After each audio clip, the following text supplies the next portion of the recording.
you strap AI over a poorly organized product organization, and it just makes everything much worse, much faster. So AI, didn't dramatically change what we looked at. It just emphasized how important certain good practices are. Because if you have a problem without AI, if you strap AI over it, it will just get much bigger, much faster.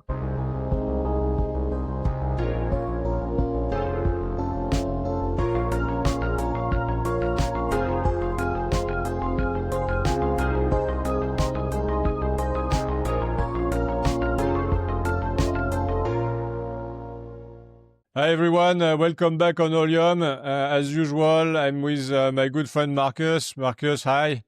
Hey, good to be back. So today we are quite excited because we have Daniel Jung with us, so the CEO of TechMiners, fellow German, so I'm sure you'll be able to chat at some point in German. You too, without me and others like understanding what's going on. But on a more serious note, super excited, Daniel. So hi, very nice to have you on board. Hi, Marcus. Hey, Daniel. So very like a super quick intro on you. So you've had like a pretty interesting journey so far. So I mean, you worked at Lehman Brothers, so in finance during the sort of peak time. You also, I don't know if you say work, but for the military, you founded like a health tech startup a few years ago. And now we are essentially leading one of the coolest tech DD firm in Europe. I mean, you've been referred by essentially some common friends in the industry. So can't wait to dig into TechMiners and your past. Really like to kickstart the discussion. Could you just describe, I mean, what TechMiners is and, you know, how different you are and what you actually do? I think that would be a good opener. Hey, thanks so much, Thomas, and thanks for having me. As you said, I like to go where there's some good action, Lehman, the mountains, or now TechMiners. As long as there's good action, I'm there as well. TechMiners, in all seriousness, we are a tech due diligence company. We are specialized in tech assessments. We believe that we provide the deepest and most objective tech assessments in our space, and we believe that we do it also the most minimally invasive for tech and product organizations. We basically try to answer based on data and a very minimally invasive process, but very deep one still, try to answer the question whether a product or tech organization is fit for purpose, and purpose is, of course, the commercial use case, the business case, the investment case, whatever the case may be. Okay, sounds good. And so, like, really on you, so, I mean, we just mentioned that you've had, like, a pretty diverse background. You know, how does it sum up to your role today? Like, so, yeah, military, finance, tech entrepreneur, like, how do you put all of that together and put it in what you are today, like, so leading TechMiners? Yeah, I haven't been asked about my military service in 20 years, but I guess that's a sign of the times as well. Somehow you can talk about it again. No, in all seriousness, I mean, like, it was a very, very long time ago that I was in the army. But, you know, the army teaches you one thing: to be a true team player. You're not larger than the team. It tells you about that the group is only as strong as the weakest link. And that is a very nice connection to Tech DD. You can have a very flashy front. You can have financials that, you know, just are awesome. If you have somewhere hidden away, somewhere in your licenses, a nice little weak link, a vulnerability, you know, it might be a showstopper. So that is a connection. Other than that, what did Lehman tell me? I mean, where do I start? I could talk about hours about it. Basically, I was super young. Yeah. So in a way, I was also lucky. I didn't lose much. There were people who lost much more. So I guess in my case, the big lesson was life goes on. The sun shines tomorrow. And as long as you have some grit and relentlessness, you will succeed again. That is probably also a bit the story in my background. I'm not a techie by trade. I come from the business angle. So there were a few ventures that I was involved with along, and very diverse one, from medtech to logistics tech, then prop tech, and now Tech DD Tech Yeah, tech of tech. So that's the story. And so, how did you come up to essentially join TechMiners? Because I mean, you said so you are not the founders, but you are leading the team. Like, how did this happen? Like, what was the genesis of you joining? Yeah, so the founders brought me on board, great guys, two CTOs and one business guy, Christoph, Thomas, Julian, and they brought me on board to develop the product and the service. Yeah, and that brings it together. So TechMiners is not just a service; we have also our own product. Yeah, and that's where the basically the input of our founders was so important initially. And what is very clear is that we have a product that supports us to deliver a service. Our clients are, of course, anybody out there who needs a tech assessment, who needs to look into that black box technology for whatever reason they want to invest. They want to know how they talk to their techies if they are business people. They want to sell whatever. So they want to look into that box. But really, and that makes us very, very special and very privileged, I find, special maybe not, but privileged is that we have the CTOs in-house and we help them with our product, with our technology to deliver a better service. But the service idea is very, very strong. So the company decided to really put an emphasis on that. And my background is service and service delivery.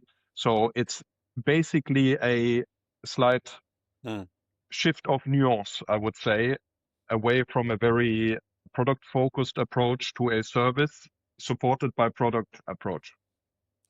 Yeah, and you mentioned since you're very involved in the product side of things as well. So was there like a specific, would you say like a light bulb moment that convinced you that the normal way of evaluating tech isn't, the right way and needs to be improved? So the founders of TechMiners, Thomas, Christoph, Julian, they really saw something that we just see confirmed every day. The fact that Tech DD traditionally was a very subjective exercise if it was undertaken at all. So 10 years ago, nobody cared about Tech DD. Yeah, the financials awesome software, I buy it. Rock and roll, probably into Corona still. Yeah, if you remember the madness back then, anything that had some code in it, crazy valuations. And that has shifted, of course. Tech DD today is not just a checkbox exercise anymore. You can't take it lightly. It is a strategic question. There can be so much hidden in software, and AI just accelerated the whole thing. I guess we will talk about that as well. That skipping Tech DD is just a very bad idea. You might just as well skip legal DD or say the balance sheet, we don't care about it. So just a very, let's say, you can take any risks. You can also do no DD at all. It's just a little bit unnecessary and exposes anybody who has that, let's say, laissez-faire approach to investing. So that shift from a very subjective way of investing to objective, data-driven, tool-driven, replicable. If you get a report from TechMiners 10 times, you know exactly what we talk about. That reliability, that is what we set out for. Great. And so would you say there's something that you do very differently to the rest of the market in that space? Yeah, absolutely. So we are totally, as a service provider, I have to make many compromises, but I would say we try to be as uncompromising on the use of analytics tooling during our assessments as possible. If you think of how can a DD be done, you can ask your buddy here, hop on a bike, cycle over and tell me on a scale from 0 to 10 whether the techies can do it or not. Yeah, very easy, probably also very cheap. Yeah, super subjective. Yeah, it's the gut feel of one person. And then you can basically increase the usage of tooling. And what we do and what we believe is a unique selling point at TechMiners is a very, very long-lasting combination of data analytics. We analyze source code, documentation, and ticketing, automated, with huge amounts of experience by our CTOs of using that tool. Because you will know it from other instances. We all use, analytics here, there, somewhere else. it is not only a question of do you have the access to tooling, but also do you understand what the tool is telling you? And in case of TechMiners, we have done hundreds of tech days with our tooling. We know what it means if the tooling creates a certain signal. So you have a combination at TechMiners in-house tooling. You don't have to connect to 6 different tools in order to get your information. You have real CTOs who analyze that whole thing. So accomplished CTOs, there were CTOs before they joined TechMiners, including exits and stuff. And they have done it hundreds of times. So they know what it means if the thing goes beep, yeah, what the beep actually means and how serious the beep is, or, the chart, the signal. So as a business, like I have one question. Well, I mean, it looks like your really like 2 weapons are your platform and your product, and also the quality of the people you have, as a lot of let's say consultancy firms. But why didn't you choose as a company to push a product approach only versus versus more like the service side of things? Why don't you maybe try to? Why didn't you try to sell essentially the product and the platform you've developed? Other, I don't know, Deloitte, etc. In a way, I'm selling it to the CTOs at TechMiners. I mean, they have to deliver the service, the quality service that I hope we do deliver. So that is the interesting question that excites me about TechMiners as well, is that I have my market in-house. My market are also the CTOs, and they are selling their service and expertise to our TechMiners clients. That is something that I really like about our business, when I think about running it. And it's the same old question, Thomas. It's a super question, because that is something that we absolutely work towards, to productize our solution. But what is the right solution? What feature of the product is a good feature? Which feature should we develop? We have developed tons of features over the years that we are not using today anymore because there was no demand. But because we looked at our CTOs and we said, hey, it takes this and that much to deliver to you, for example, this signal or that feature. And I never see it in a report. What are we doing here? So it's a classic situation that I think if you were to develop a TechDD product without constantly using it. Our CTPO Mario, he sometimes says, we have to eat our own dog food. So we sometimes run the Tech Day on TechMiners as well, particularly if we have new CTOs joining us. So if you don't do that, you will miss the market. And so we are developing something that is very close to the market, because the market is our CTOs. Yeah. And when it's ready to be licensed, it will be done. That's good. So if we look maybe at your time at TechMiners, so I mean it's been like 3 years, I think. Let's say 3 years. How have you seen essentially the market evolve? So you mentioned Corona, and so essentially like no tech DD whatsoever, almost no tech DD. Like how has it moved essentially? Like what were like the different triggers, etc. in the market? Yeah, so first of all, we see the demand, fortunately, for tech DD increasing on investor side, but also for, we call them health checks. So assessments within a portfolio, within a company, that is huge. So people really are looking for that objective third-party view. Obviously, since ChatGPT came out, coincides very nicely with my presence here at TechMiners, December 22, January 23. That has, of course, totally changed everything because things have just accelerated. It has changed TechDD, not so much in the sense, what do we check? The tech stack just got, adjusted a little bit, but it has shifted, of course, the nuances or focus areas from whatever one might look at before. The moment you strap on AI, it very quickly comes to what is the data quality? How is data quality maintained? What are the policies? How is vibe coding used or not used, and so on? Who has the IP? Where does the IP go? And so on. So I think the focus areas have changed, and then speed, of course, it has substantially accelerated.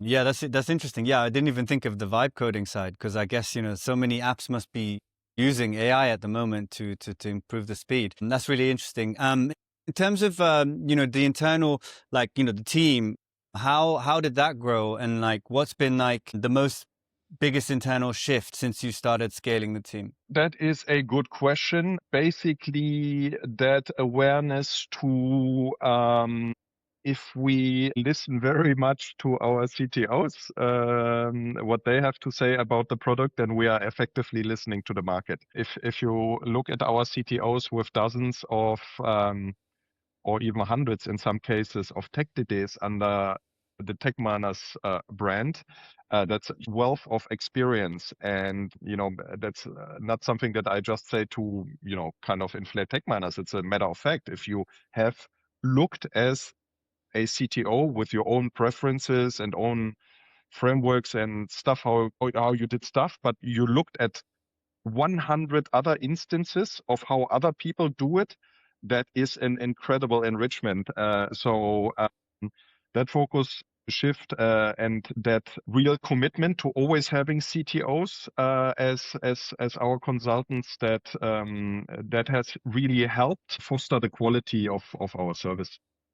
Yeah, super. And then in terms of the deals, I imagine those must have scaled a lot as well, right? So has that changed a lot, the amount of deals that you handle, in the last 2 years, 3 years? Yeah, big time. I mean, if you look at, I mean, last year I somewhere checked how many deals per year are closed globally that involve software. So in the widest sense, you could say TechMiners should be involved. It's many dozens of thousands of deals globally. Yeah, so we we have a teeny tiny market share of that only. Yeah, I will be honest. Yeah, I don't dominate 5% of the market, unfortunately not. But we are growing super fast, and that's a simple result of So on this, I mean, good work and word of mouth. So on this, I mean, do you have maybe some, maybe numbers to give us the scale? Like maybe 2 years ago, how many projects did you have, I don't know, a monthly or yearly basis? Based on end of 2025, for example, what was the sort of trajectory? I would love to give you specific numbers, but I can tell you it's multiples. Yeah, so Okay. we are growing a multiple each year. That for consultancy is remarkable. What I can tell you is last year around this time, we were probably 3 or 4 CTOs. We are now 8 to 9, depending on how you count. And if you count the founders, it would probably be even more. So if you assume that one person has a natural cap of how much DD they can do at the same time, and you see how many additional CTOs we have, that you can see that our business is growing in multiple steps each year. And that is a function of the growing awareness, the growing brand awareness, and just a very healthy realization on the side of anybody who has to make a resource allocation in tech, be it an investor or be it a COO or CEO. They realize that the landscape, Marcus, that was your question as well, has shifted so much in the last 3 years. Not only pays, but everything around data and AI forensics and sovereignty is a new hot topic. Yeah, so connected to AI on a very granular level, but also then of course geopolitically now. Yeah, how can you swap out models very quickly? Yeah. Where do you host your stuff? So you can of course all do that yourself and with Gen AI and do your research, or you can come to experts who see this in action, the trade-offs every day, multiple times. And so I guess that's where our growth comes from. Yeah. And so when you look, I mean, going back to the growth, I mean, it's a good problem to have, right? So too much growth. But it's, was there a specific milestone where you said, okay, that's proved that this data-driven model was really scalable, and that's why the growth is coming so fast? Yeah, that's a fantastic question, because I mean, Thomas also pointed at my previous careers. You know, usually in life, you don't get too many shots at one problem. Yeah. So you have a new client, it better works out well. Otherwise, that was it. Yeah. So if you think of the data analytics, very simple example, Markus, when I realized this is really, really robust and really powerful, is how much code can you manually analyze in, I mean, our assessments last 10 business days from kickoff to somebody gets a sample report. Yeah, less than 2 people days. If you say people day is 8 hours, then we require less than 16 hours from the targets that we work with, typically, you know, Series A stage, growth stage. So how much can you do in that time manually? Super difficult. If you now say code reviews, license checks, all of the stuff to do manually, nightmare / impossible, or it takes 3 months. It doesn't take 16 hours. If you now say a typical Series A stage, growth stage has 10, 20 repos, yeah, historically we thought, 50 repos, that's excessive, you know, like wild. We had deals in the last 12, 24 months where we went from 700 repos to 1,200 repos, and that's of course all PE. Yeah, so I mean, the platforms built, multiple M&A transactions, never merged, and so on. So if you would have asked me 3 years ago, can you handle 1,700 repos in one project in time? I would have probably, excused myself and gone for a coffee or smoke or something.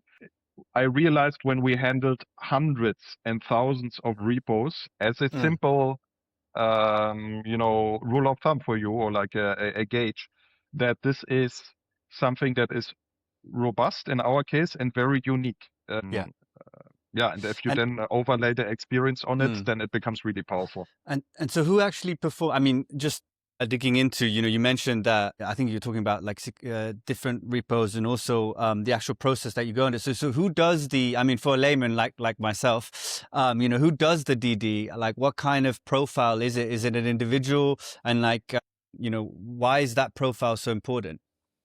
You mean on our side? Yeah, exactly. So yeah, exactly. So the individual that actually does the DD with you at TechMiners. So titles in life are only an indicator. So if you have a very experienced developer hands-on for many, many years and they didn't happen to turn into a CTO, it doesn't mean that they wouldn't be capable of delivering a tech DD. A CTO, however, typically, and in our case, absolutely, is somebody who was CTO somewhere, probably exited once or twice. Yeah, and we get asked very often, why do CTOs act for TechMiners if they could be running their own business and manage 200 people? That is very often also the reason why precisely they work for TechMiners, because they see cool tech and they don't have, the burden of responsibility that they experienced. And that is a very important bit, that tech is not operating in a vacuum, of course not. Yeah. So during Tech DD, we look left and right. We look at the commercial circumstances, we look at the legal circumstances, the deal circumstances, who are the stakeholders and stuff. And you cannot overestimate the importance of having a general awareness or a gut feel for the complexity of everything that happens around tech. Right. And that's why we believe a as senior and experienced profile as possible is best. And of course, a CTO here doesn't work alone. They get supported. We have fantastic data engineers who help process the data, create the signals for the CTO, and then the CTO can interpret the signals. It's very similar to a cockpit in the plane. The pilot reads the display and steers it, but he didn't build the display, and he also didn't refuel the plane. It's basically a team that makes the device take off, but in the end, it's the pilot who flies it. It's exactly the same here. So and then to stay with the analogy, if if it gets foggy or rainy or stormy, you better have a very experienced pilot. You might fly by instructions from the tower if the pilot is dead, but it's again a very risky proposition. And so, so in your process, so I mean, you can be on the investor side, but also the company side. But when you're on the investor side, the company must hate you. No? I mean, they see you coming in essentially looking for defects and risks and things broken, and I'm sure there is no company with a perfect code base and documentation, etc. I'm sure it doesn't exist. So when they see you coming, they must be like, "Oh my God, who are those people?" No, it doesn't exist. And look, we are also not perfect. Actually, perfection is let's say, an amber flag in itself because it's a waste of resources and time. So 80-20 classic. So as always, you need to find a healthy middle ground when you run your business. And that's, Marcus, another reason why experience matters. And even though I'm not a CTO, I was in C-level in startups, including my own 4 times. That experience helps translate what we try to do. Yeah, and what we try to do is not play a gotcha game. We try to answer the simple question, not a beauty contest. Is the tech and product organization fit for purpose? And that fitness can come in all shapes and forms. So there is no right and wrong. What do we look for? Of course, is it well managed? Is it under control, more or less? Is there matrices, a KPI sort of thing? Okay, everybody has tech debt. We have tech debt. Are people aware of tech debt? Do they track it somewhere? Do they deal with it occasionally? So this is what we are looking for. In a nutshell, this is in practice how a tech day with TechMiners works as well as we gather the information and the signals, questionnaires, the analytics, but then the time that we get face to face with the companies that we are fortunate enough to work with, we have it as a dialogue. And we very much get the perspective of the targets because very often, again, all the time in life, you might observe something and you might not like it or not say, oh, that's probably not how it should be. But there's a good explanation for it. And as long as there's a good explanation for it, and it doesn't have too much of a detrimental impact on the future performance of the business, it's okay. It's almost like it's okay. Yeah, it's a business as usual. So to maybe rewind on maybe like a typical one. You get hired essentially by an investment firm. We are looking at that company. Do you have like maybe at the beginning, like, so that's the strategy we'd like to follow, make sure that they are ready on the tech side for that specific journey? Is it that way, a bit the way like it starts? And then, you do your thing, like analyzing the code. You have like one-to-one with people inside the startup and the company. Is it happening like this? Yeah, and pretty then what's much. the and the report? What does it say? Like, is it like at school, passed, rejected, or how does it work? No, first the process and then the report. So it's pretty much as you described it, because it's also intuitively the right thing to do. So what feels right in tech deal and investment often is right, as long as you can underpin it with hard data and validate it later. So gut feel is still important. That's why tech today is still a human business. Tooling back and forth, the human aspect is super important still. Now, the beginning of the process is always to get basically a mission statement from our client. What do you want to get out of this? What do you want this thing to do? What do you want the people to do? And these mission statements come in all shapes and forms. And they very much decide whether a finding is a red flag or not. Very simple example. If you maintain 25 code bases for 25 different customers, without a mission statement, that's a red flag because you run all sorts of risk, security, maintainability, whatever not. If, for example, the mission statement is we don't care about the tech stack, we just want the client database, and then we migrate them onto our platform or product, then suddenly the red flag is not a red flag anymore. So the mission statement is super important. And therefore, the report is not, let's say, a set of discrete grades that you can get. What is unique in the TechMiners report is that we benchmark, because we have some hundreds of data sets that we can compare, different dimensions to team tech, product scalability. So we do rank or benchmark within reason, but an absolute statement, what is right or wrong, or what is good or not, is impossible without the mission statement. And therefore, in our report, we rank roughly findings and recommendations by business impact. If you don't fix this, you're going to be in trouble, and the cost of mitigation. So if we say the investment ticket is X and fixing the whole thing costs you 5X, you can maybe do it and refactor, but you have to expect 5X after the 2X. Yeah, So understood. that's more or less the judgment call that we make. Okay, and so maybe on the market, so I mean, you said you don't own like 50% of the market yet, but I'm sure you are following the action, as you said. So how would you describe, the current state of, I was going to say technology due diligence market, but it's more like on the deal-making side. How sophisticated are most investors? And from the outside, you would imagine that they do their homework, super clearly. I mean, do you see that as a behavior? Or do you, I'm sure it's a mixed bag, but what's your view on let's say, the sophistication of the investor world today when it comes to DD? So the clients we get to work with, I would call them, very diligent and sophisticated. I mean, in a nutshell, if you come to somebody like us or any of our competitors in the space, that already shows a degree of self-awareness. You do your homework. You have done as much DD as you can, but you appreciate that there's a last bit that a professional needs to do. It's the same with plumbing at home. I guess you can plumb your sink, Markus can, we can probably screw in a light bulb, but, fixing the alarm system or, the heating, it starts getting a little bit dangerous, probably. Again, an unnecessary risk.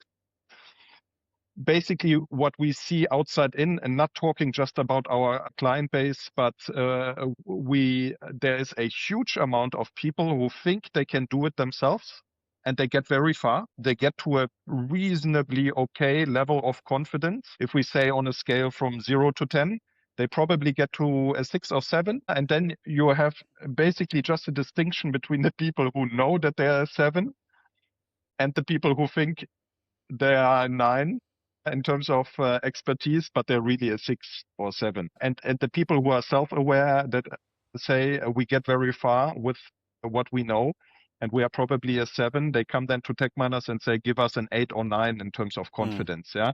So, and of course, we can also not provide 100% confidence. It would be totally unserious to claim that, but we can significantly add the last bit, and it's a little bit like in a marathon, without training, you can probably get to 20 kilometers, half marathon. Getting to 30 gets tricky, and only to the finish line, then you need to have trained and you need to know what you're doing. So that last bit of expertise to squeeze out 2 or 3 more notches of confidence and to really find the poison pills, that's probably really the important one. Yeah, because if you think again of the scan, licenses, the poison pills are there. And even if you have an organization that demonstrates to you, they, for example, have their third-party licenses under control, time and again, we find that these companies that are in theory or in practice set up well and well positioned still have, for example, sometimes AGPL licenses in there, and which would result in their IP becoming open source if discovered or if claimed by somebody in the market. So that happens all the time. Nobody's perfect. We are not perfect. It really pays to have an independent, fresh pair of eyes on it. So the distinction is really between people in the market who think they know it all and those who say we know a lot. Yeah. but we let an Mm, expert check it. mm, mm, mm. I have Yeah. a very good client who I could quote here. He said it last week. I will not say the name, but he said he told me about one of his CTOs, one of the best Yeah. CTOs he knows. He has no doubt about the quality, but every CTO is an artist, yeah, and investment is a science, yeah, or tries to be scientific. So Mm. this is where we can help. We can Yeah. help turn the personal style into a little Yeah. bit more scientific exercise. Yeah. Yeah. Turning an art into a science. Yeah. I mean, that's really interesting. And you were mentioned earlier as well that, like 10 years ago, you were saying, almost, nobody would go with the tech due diligence, or very few people would go with the tech due diligence. So looking at the investor side, has there been anything that surprised you, about how investors now like evaluate technology, or even the fact that, tech due diligence is maybe more common than it used to be? What I wouldn't call it a surprise, maybe, but basically reaffirmation that even going through the changes that we see in AI, the human aspect remains very, very strong. So we are very proud of what we deliver, but we see very, very often still that people are actually, you're just running a tool and there's no people involved. So nobody wants that, funnily enough. Yeah. So even though we wish for automation wherever we look, there is still a deep human, I would say, reservation against machine only. And that is very strong in tech today. Yeah. So hence, it has to remain for a little while, until we really have superhuman intelligence and reasoning. Then I might be out of business. But until then, we still need the human aspect. That, again, that is not a surprise, but always I find remarkable how that desire is still very strong. Yeah. Interesting. And on the flip side, without, I guess, offending any of our potential listeners, what do investors still get wrong about tech due diligence? I mean, I have to watch out that I don't talk too much my own book here, yeah. But we are typically the third DD stream after commercials and legals. So very far toward the end, and sometimes even during final deal negotiation, if you're in PE, for example. So it's kind of squeezed in, and it's the last bit. And if you if you think of all the hot topics that we see today, scalability, use of AI, data, modes, is it defensible? Will it be replaced by some vibe coders in a corner? To have it so late in the process detected it, that surprises me sometimes. So, but then again, a lawyer probably tells you the same, or somebody who checks balance sheets. But, the thing with tech DD is, of all the DD streams today, it is the one stream that works with the least amount of publicly available data. Yeah, and particularly if you think, of course, of AI, in the use of AI during the DD process, you can very, very easily analyze a balance sheet, cash flow statement, whatever you want, 5-10 years, and benchmark it against 100 years of publicly available data. IP, the software, the proprietary product of a company, in the ideal case, does never get published, let alone if it's not successful. So it is something, that when you see it, even if you have access to it, to a code base, it's very difficult to compare it to something else. So there is a perception very often that we see, because it is, of course, tempting to say, oh, we use AI to do tech DD now. This is not TechMiners wishful thinking, but we are long away, far away. Yeah, there's very few data to compare it to. Nobody wants to see their API to train a language model. Their IP, apologies. Yeah. So a 100% use of AI in tech DD, I don't see it. And we don't use it actually in the analysis of, for example, code.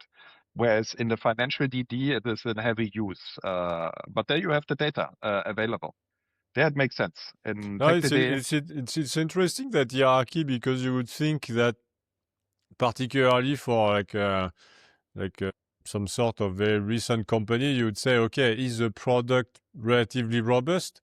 to be able to sell it? And when we sell it, are we doing the right thing? So tech DD, commercial, and then legal. It's funny that you look at it on, sort of the other way around. I guess it depends on the circumstances, right? But Mm. this is something that surprises me occasionally, how late we come. So maybe like on the outcome, I mean, do you say, okay, you're good to go, in our opinion, you're good to go for the investment, or are you saying like, if don't do it? Does it happen this, or it's more like, okay, based on what you said, those are the areas of, risk, and maybe off the record in some way, you'd say, my point of view is, do it, don't do it. So first of all, it's super difficult to score a red flag simply because there is no problem in theory that you can't solve with time, people, or money. Yeah. So a certain amount of resources, you can fix it. You have to refactor something, you just do it. Will just take you time, and it might have a commercial impact. Besides the cost, you might have to delay feature release and stuff. So this is where the commercial background becomes so important. We have it occasionally that we say, here is a red flag. We really think this is too much. Good or not good is not a dimension. We think it will inhibit the commercial success of the business. Mm-hmm. And then we have discussions with the investors where we go through our reasoning, and probably 50% of the time they say, no, it's not a problem. Oh, And really? then we hire a few people. Like when we say, oh, it's going to take 2 years until you're going to develop a new feature, given the amount of tech debt or dependencies on something, or here is a framework that got sunsetted, or there's no community, you will not hire anyone. Yeah. So then we throw some money at it, or we, migrate to a different product. So that perspective, the ultimate call is always with the investor. But it does happen that we say this is just too much for what it's meant to do. Mm-hmm. But then again, we don't have the full picture, right? So we are not running the CDD, not the legal DD. We are not investing. We have not always done a market validation. So how big is the market and so on. As a tech DD provider, you need to know your place as well. And it's one bit of the puzzle, the tech DD, and even our red flag, one bit of the puzzle. And if the whole puzzle somehow still works, then the deal goes ahead. But we have seen deals that stopped.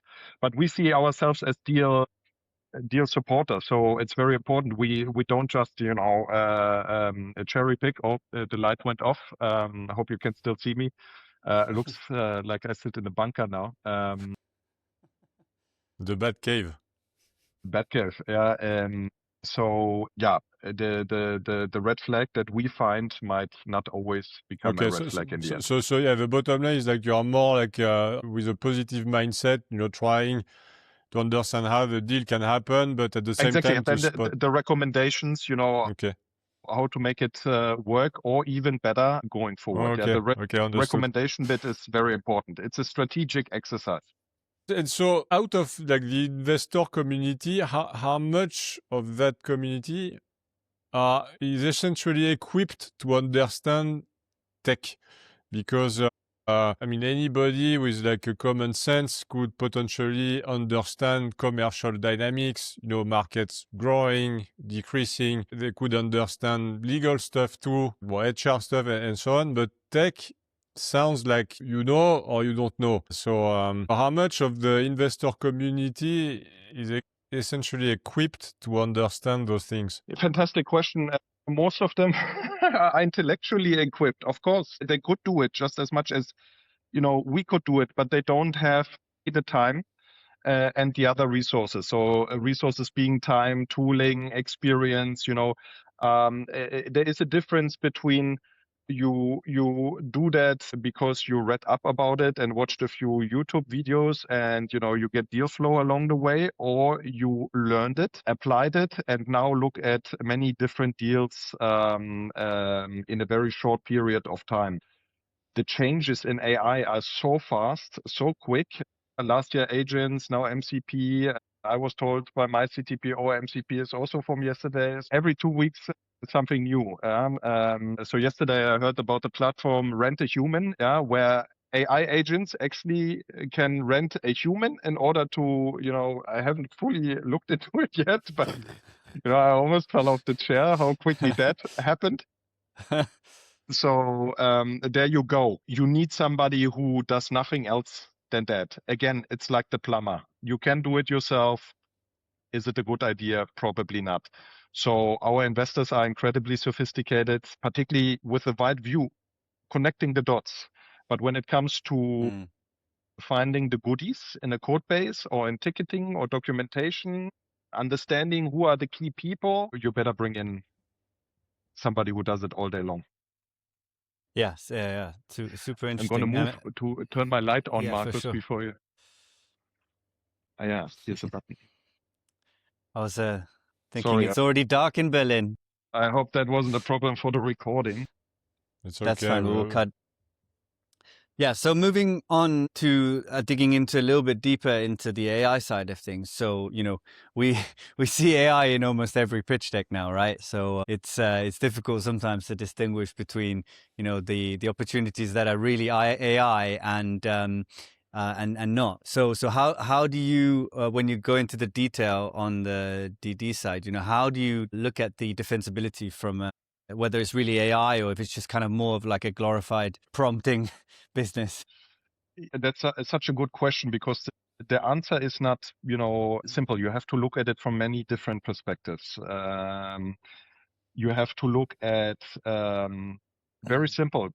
What's the in-house expertise? What is AI used for? And, there's different stages, opportunistic users, or no users and no policy at all, and only the employees, put confidential data into LLMs to analyze them and stuff, all the way to AI pioneers. So different stages or different sophistication requires different attention to different aspects of the business. So that can be, is there a policy? Is there no policy? What is the cost structure? What, is the exchangeability of, for example, models in the product? Models may come, may disappear. Another model, new models get released almost on a daily basis. You probably switched around between a few. I have certainly. So that exchangeability is super important. Data we touched upon, data quality, feedback loops, maintaining data, making sure they don't get poisoned, avoid model drift, and so on. And then, of course, super important, are there proper development practices in there? You strap AI over a poorly organized product organization, and it just makes everything much worse, much faster. So, didn't dramatically change what we looked at. It just emphasized how important certain good practices are. Because if you have a problem without AI, if you strap AI over it, it will just get much bigger, much faster. So that's how we look at it. So you have to really look at it from many different directions, and depending on what the claim is of the company that we work with. Okay, and so you said you are very positive in the deal making aspect. I mean, have you been in situations where you've seen investment team like getting completely crazy because there was AI written somewhere and they wanted to make the deal, and you were a bit like, haha, that's not very much of an AI business.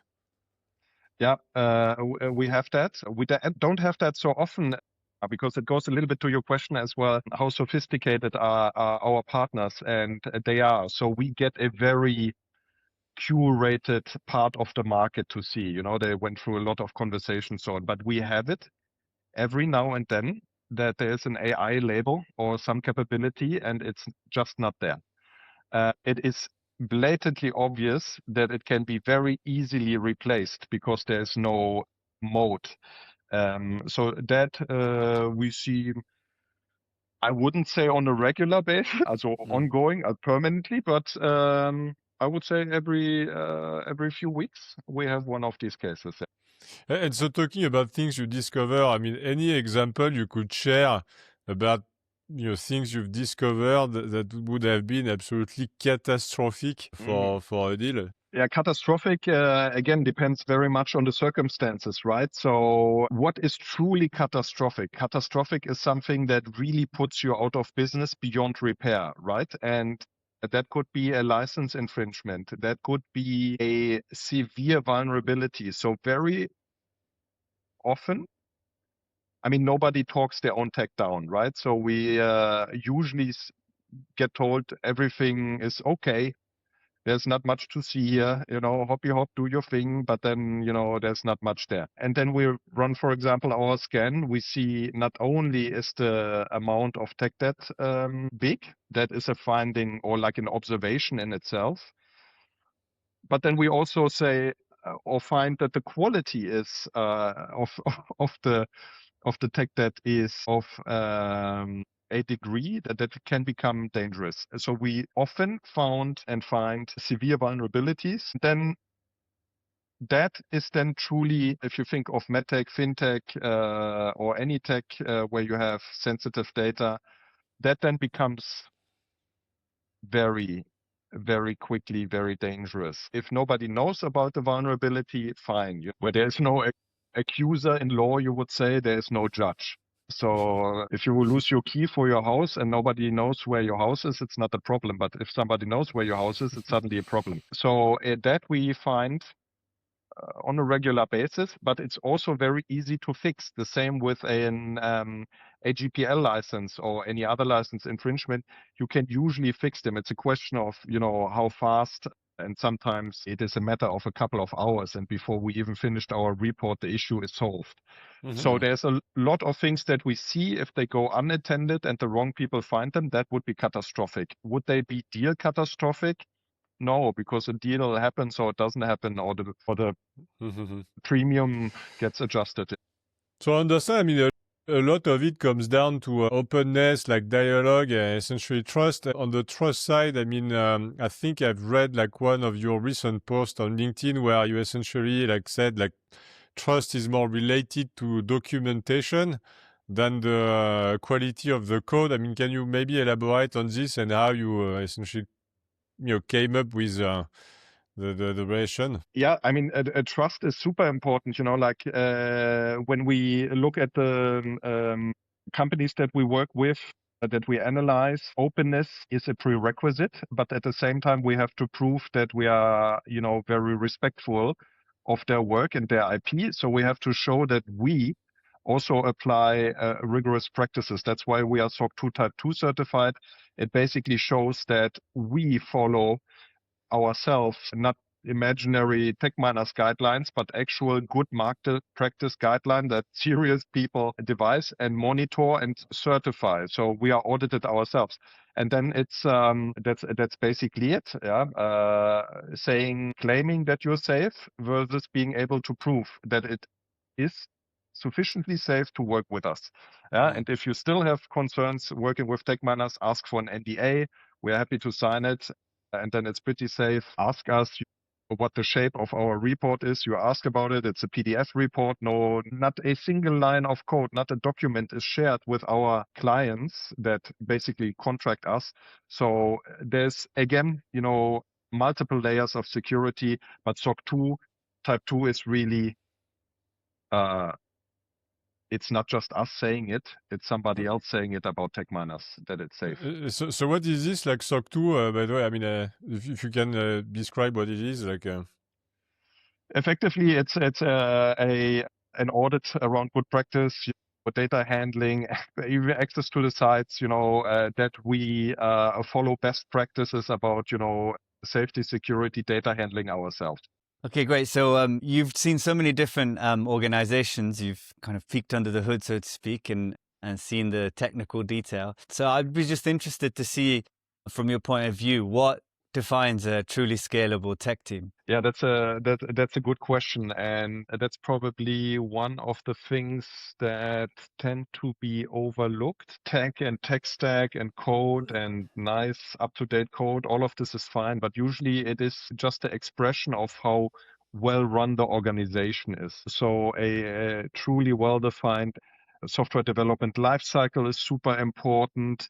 Avoidance of single points of failures, that can be key man risk, that can be concentration of knowledge. So knowledge redundancy is super important. We see, also technical single points of failure. So all that needs to be avoided. So well documented, disciplined process, avoiding any sort of key man risk or exposure to one single element. That's a solid setup.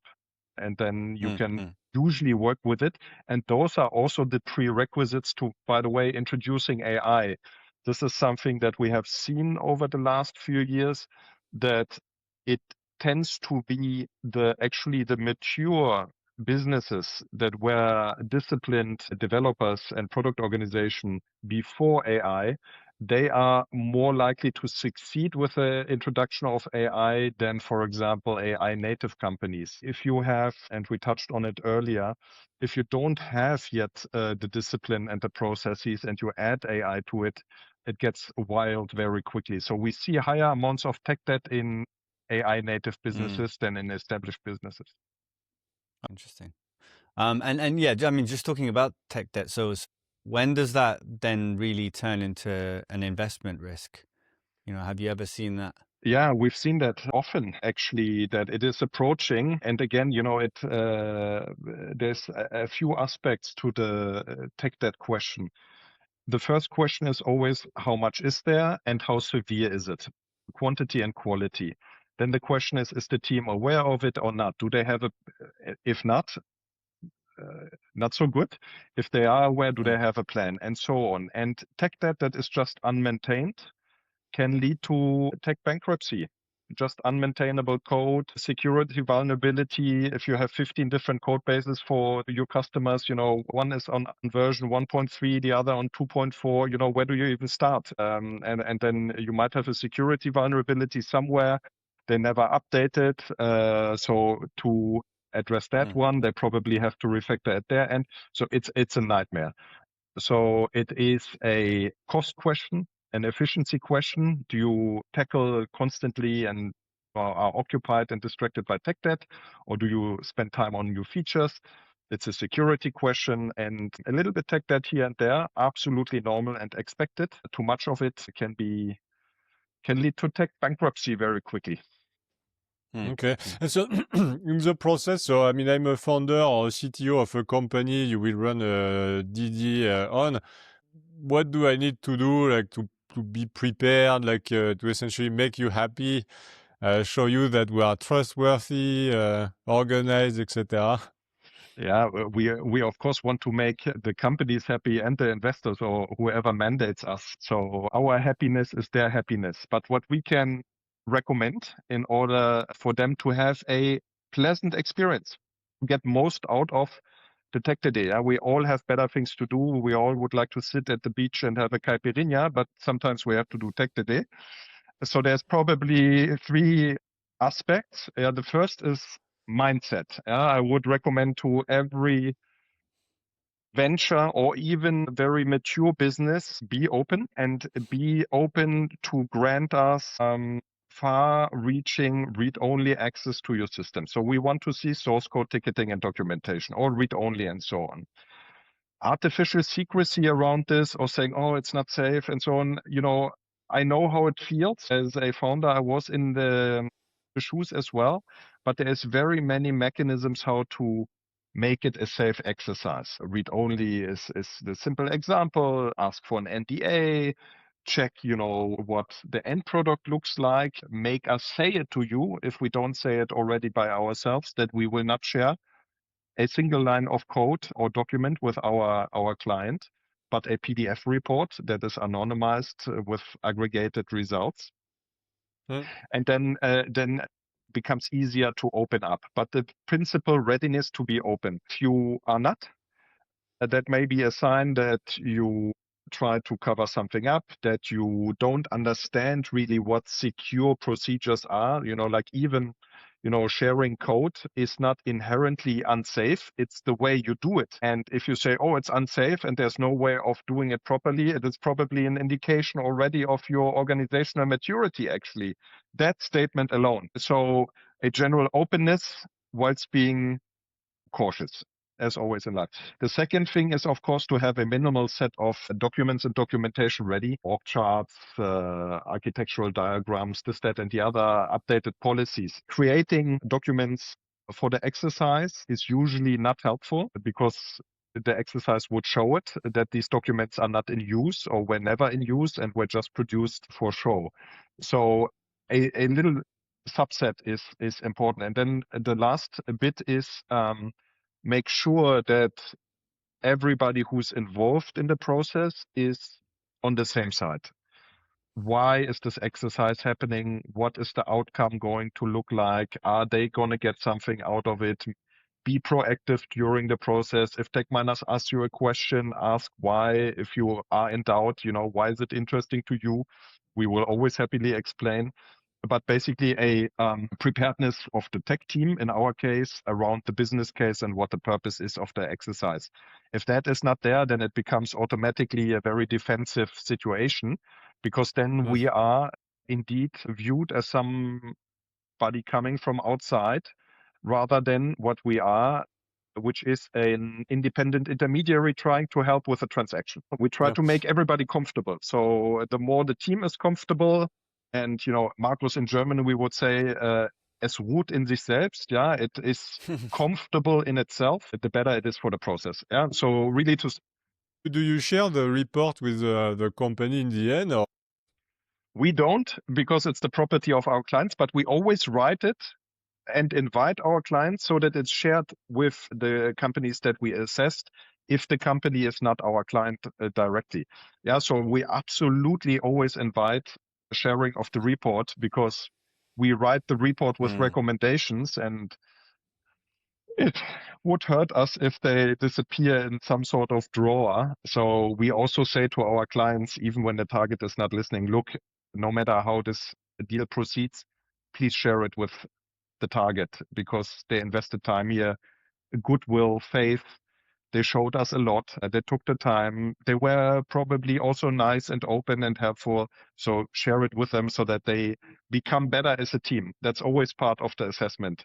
But it's not up to us to decide. It is IP of whoever mandates us. And you mentioned also it's a process of building trust, right? So yeah. And I guess trust is always an emotional process as well, because it involves humans, right? So how do you build trust for somebody? You mentioned sometimes people don't understand how you can do a DD in a way that is actually safe. How do you actually do that with investment teams, but also with the company that's submitting the DD? Yeah, trust is, of course, something that we can't expect as a default. We have to earn it. And the main thing is that we answer any question for as long as it takes until everybody is sufficiently comfortable with the process. And that takes usually time. If you think of the 10 business days or so that I touched on earlier, and if you combine that with the less than 2 people days that we actually need to do work with the target, where are the 8 other days? The 8 other days are precisely that, getting ready, getting to know each other. We present the process. We answer any questions about our tooling, that people might have. So it's never, and you're absolutely right there, Markus, it can never be a process. We come in and we say, show us everything, and we start tomorrow. That's not what happens. It takes time to get to know each other. We also don't ask every question that we have in the first possible call or, steamroll in. We start slowly. We warm up. We touch a few topics here, a few topics there. We start a discussion, and then it begins. The feedback of the companies that we work with is overwhelmingly positive afterwards. At the beginning, it's 50-50, whether it's very cold or an open and warm situation. But it's our job to make everyone comfortable and to get to a result that helps both sides. We are, in the end, the the intermediary in the middle that they both trust. One side shows us their goodies, and the other one wants to know that the goodies are really real, and they use us in the middle so that it remains a safe transaction.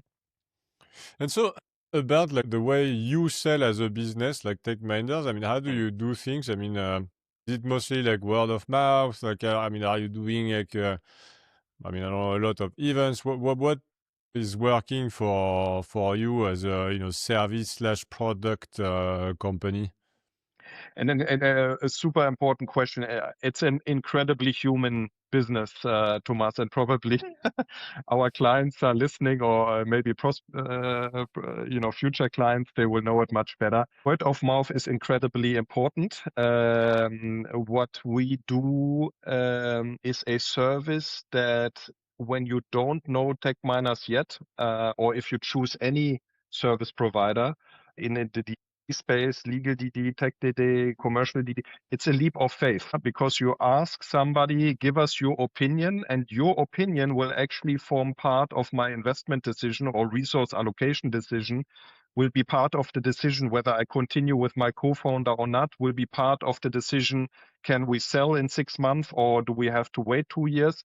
So it's an incredibly considerable leap of faith to do it the first time, TechMiners or anybody else. So word of mouth is very powerful. If a friend tells you, look, these guys helped me a lot, you're much more comfortable to say that you might be comfortable as well. What helps us with everything that is not word of mouth is precisely our offering, I believe.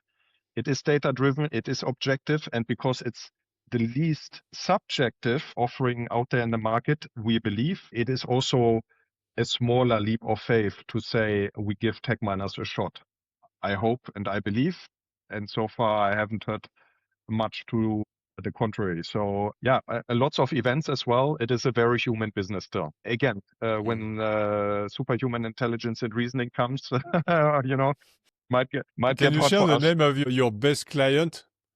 Like the one who's been using you like the most? Yeah, Can you share absolutely. this? Or? Like there's again very different dimensions. What is a good client, right? A huge amount of volume, huge deals, or Okay, I'll pick the criteria awesome so you don't emotion. have to. I'll pick the criteria so you answer based on my mission statement. Yeah. Like in terms of number of transactions. Yeah, by far it's the High-Tech Gründerfonds. It's a seed stage investor. We are super happy to work with them. We actually recently passed 50 deals with them, and they have an incredible track record. Some 200 exits and a few unicorns. So for a seed stage investor, such a hit rate is incredible. So we feel very privileged that some 50 deals we had the opportunity to provide our opinion on. So maybe some of these exits and unicorns have something to do with our opinion many years back. I mean, 50 deals, that's by far in terms of volume the largest, but we have a few people who are very close after. Okay. And so, like, if you had to boil down from your, I mean, really various experiences, etc., the biggest lesson you've learned, what would that be? Of all experiences, Yeah, I mean, like, it's a very broad question, yeah. but essentially, like, maybe like one key No, learning. the key learning is, and that is obviously something only with benefit of hindsight, is grit and relentlessness and commitment to providing service. It always wins. If you look at my role here right now, when we deliver a report, we don't disappear. Yeah, we don't count their hours if somebody, or minutes, if somebody calls us 2 weeks later, or even sometimes it's 3 months later and say, hey, we are deep in contract negotiations. What was this thing again? Or can you have a look? Usually we very quickly delete the data that we had access to, but we are happy to search our brains and our memories and any reports that we have still available.